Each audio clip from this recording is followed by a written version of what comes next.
निवडणूक आयोगाने सोमवारी गुजरात, यूपी, बिहार, झारखंड, हिमाचल प्रदेश आणि उत्तराखंडच्या गृहसचिवांना हटवले.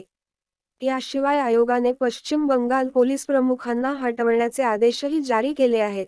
बृहन्मुंबई महापालिका आयुक्त इक्बाल सिंग चहल यांच्याशिवाय अतिरिक्त आयुक्त आणि उपायुक्तांनाही हटवण्याचे आदेश देण्यात आले आहेत. राजीव कुमार यांच्या अध्यक्षतेखाली निवडणूक आयुक्त ज्ञानेश कुमार आणि सुखबीर सिंह संधू यांनी सोमवारी दुपारी झालेल्या बैठकीनंतर हा निर्णय घेतला.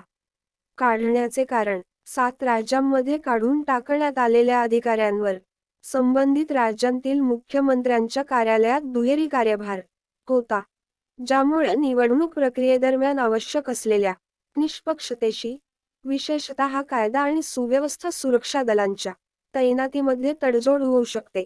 महाराष्ट्राने काही महापालिका आयुक्त आणि काही अतिरिक्त उपमहानगरपालिका आयुक्तांबाबत निवडणूक आयोगाच्या सूचनांचे पालन केले नाही. मार्च 16 रोजी लोकसभा निवडणुकीच्या तारखांच्या घोषणेच्या वेळी सांगण्यात आले होते.